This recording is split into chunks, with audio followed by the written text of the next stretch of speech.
Welcome everybody. It is Ticket Training Tuesday, and we are talking about one of the new features that came out a couple weeks ago, custom properties. I don't know about everybody else on the call, but I was very excited for this. Happy to get to show it today. I do have a quick agenda. Again, welcome. This is Ticket Training Tuesday. We do this every Tuesday for a time we call a season. This is season 3. That is Jeff's notion of having a season of these training events. A little bit of housekeeping. It is going to be recorded, and actually, I have the link to our KB article where we update with the subject matter from each episode, as well as the recording that shows up once we're complete. So feel free to come off mute, but again, be aware that it will be recorded and will ultimately go to YouTube, etc. Oh, that was the wrong link. Haha, sorry about that. That's the KB about custom properties, which is what we're going to cover today. This is the link to the Ticket Training Tuesday guide that has the episodes, etc. Quick intro about me. I'm on the customer success team. That means I am responsible for helping with customer tickets. If you guys submit a ticket and it gets escalated, ultimately you may be talking to me. I'm also responsible for implementation and customization and stuff. So obviously custom properties is a big opportunity for me. So that's again why I was excited about it. And just, yeah, here to help with whatever our customers need. And I've been here for a long time now, nearly 9 years. So without further ado, let's get into custom properties. First of all, let's talk about why custom properties. The reason we have custom properties mainly is because every organization has their own quirks, right? Everybody wants to have their own little data point that not someone else will have. Everybody's a snowflake, just like individual humans. Organizations are no different. And custom properties lets you capture data that matters to you. For example, if you're in the medical field, you might want to capture a patient number. If you're in the banking field, you might want to capture a customer number or an account number, something like that. And so custom properties lets you do that across all of your tickets, not just in a particular process. That's a big divergence.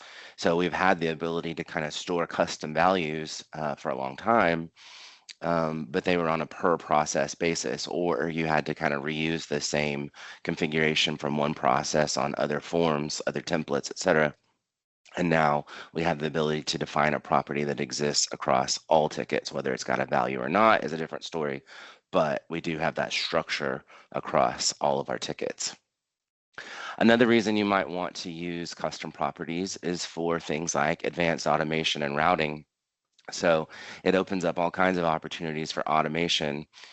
So for example, if you have like a true false field in your custom properties, that's again across all tickets, it could be like a VIP user, for example, and you might want to mark a ticket as VIP. You might want to have some custom automation on the background that maybe sets the priority to high, and or maybe adds a help desk manager as a collaborator, just as an example. So that way, not only is the agent that's assigned to the ticket looking after it because of their VIP, you've got another third party to watch as well. And again, you can do views, etc. Get into a little bit more of that. But that's an example of what you can do with some enhanced automation and routing. And then finally, it gives you better structure for your data. So I see a lot of people, like I said, with things like individual record numbers that are associated with an external party to the ticket, like a patient number or an account number for a bank, like I mentioned earlier. You see people throw those in comments because they don't have a good structured place to hold that kind of data. Well, now we have a structured place where you can define a field for that particular data point, and also you can constrain it. So like I said, we've always had the ability to constrain things to like a list, for example, so you can have list options, but now we open that up across all tickets and you don't have to define that list for every process where you need that list. So again, just giving your data a better structure, a better way to structure that data. So it can be viewed by the agent or potentially even the end user, but also again, so we can automate on it or report on it.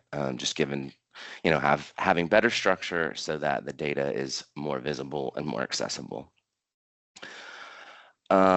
With all of that being said, let's dive into demo. If I can get my screen share to cooperate.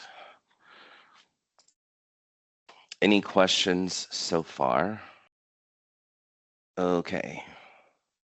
Should be seeing my screen now. Someone can give me like a thumbs up. Can't see necessarily. Okay, perfect. Thank you, James. Okay, so we talked about why you might want to have custom properties. So now I'm just going to quickly go through what they can look like. I want to start with a new custom property. And I'll talk about the different properties of these properties. It's kind of a inception type of thing, but every one of the properties that you define in Tikit has this set of properties. Firstly, we have the ID, and that can't be changed. Once you define it, it is what it is. The reason it can't change is because it's used to be identified through all the places that these custom properties can be used, which include automations, SLAs, views, Power Automate, Power BI, etc. So we need to make sure that that ID doesn't change, so we know what it is through every place that we can consume it or write to it or whatever. So again, ID is what it is. It can't change.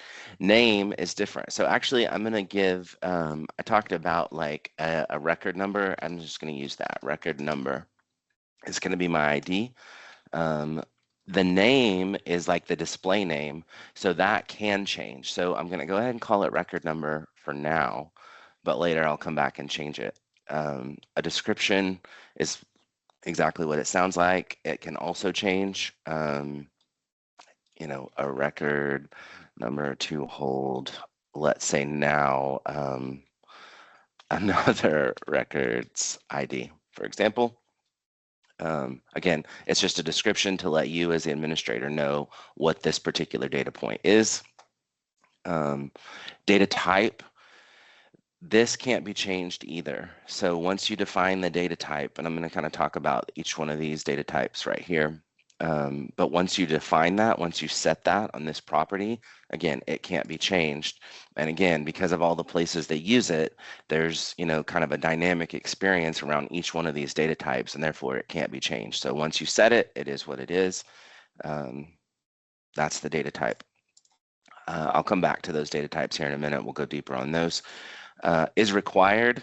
Again, you can set is required and you can turn it off. If you do set it, you have to supply an error message, just like when you're defining a form that we've been doing for a long time. I know it just changed structure a little bit, but we've been defining forms on templates for a long time.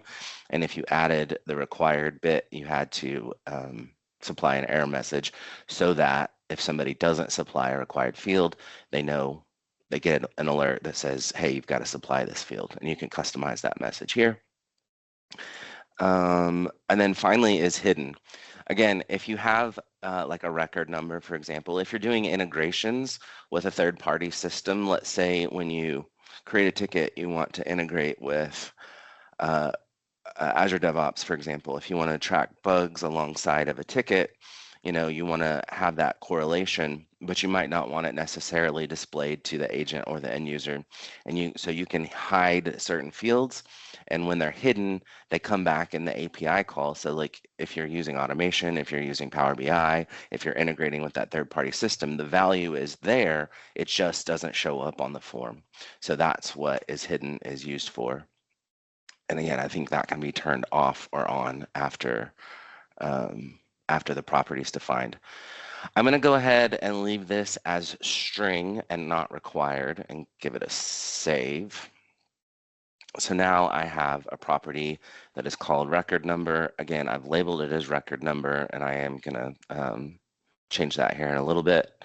But for now, I want to go back and dive into these different data types. So a string is exactly what it sounds like. It's a string of text. An example there is, like I've already said, an external ID that's going to have a combination of letters and numbers. You could also use it for something like a description. I know a lot of people, and in fact, our email connector write the body of your email as it comes into a comment. But if you wanted, you could define like a short description field that people can, add additional data, and it's just held across the ticket. Number is exactly what it sounds like. It's an integer. It can't be a string. It can't be mixed with any other data type. It's just a number. Good example there is like cost. If you have cost associated with a ticket, you might want to define a cost property that, again, goes across all tickets, and you can put a value there or not.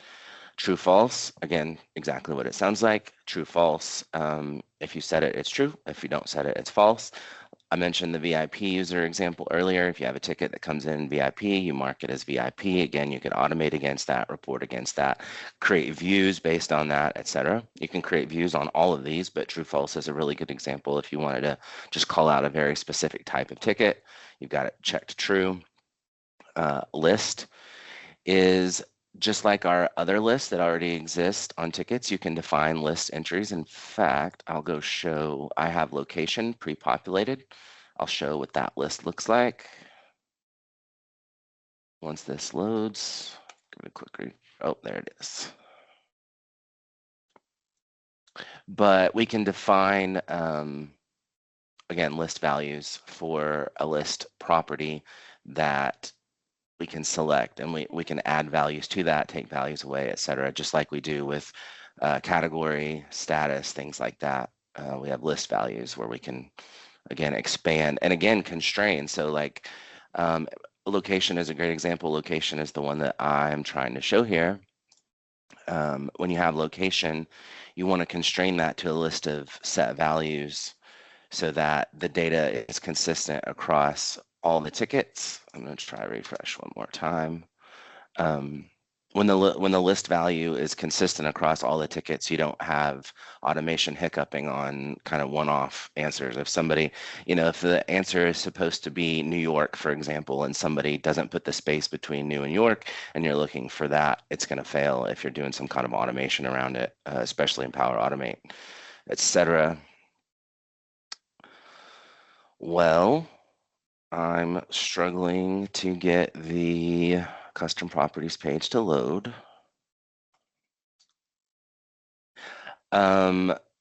Date is the next data type.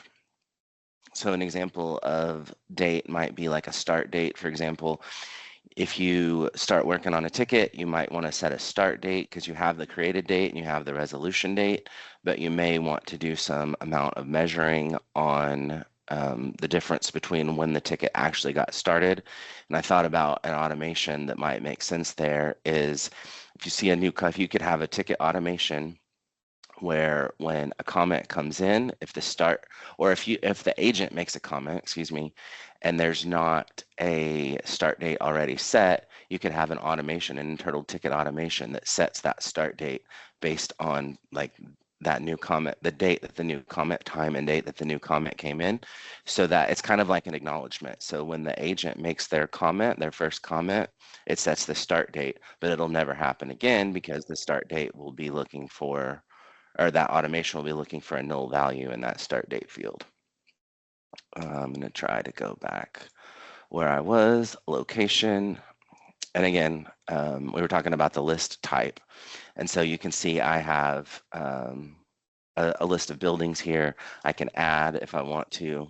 And again, these are just list values, like I said, just like category, status, etc. There's building D. Quickly talk about the difference between lookup and list. So if you have a list, like you've seen on the card experience with, we've been able to add lists in the past to our forms.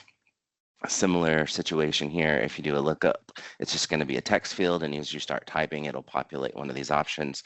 And if you have a list, it's just going to show all the options. So good for short lists, not great for long. Lookup is better for long, lists that have a lot of values. and then again, allow multiple selection or not. So you can think about things like tags where you can have multiple tags on a ticket. If you wanted to have the ability to have multiple list values selected, you could allow for that as well. Let me go back to the new just to make sure I've covered off all the data types. Again, time, just like date, just very similar. A lot of similar use cases, a lot of overlap there. If you wanted to have time, if a ticket was going to be closed within a day, you could have the time. That way you can still capture the difference there. I'll just quickly show on the ticket, I have location defined. I don't think this one has a value for location, but I just want to show you examples of where the properties can be used. Obviously, I just defined record number, therefore it doesn't have one. It doesn't have a location either, but I can come right in here and I can set that. And I'll just say ABC 1, 2, 3, 4, save that. And now the ticket has both a location and a record number.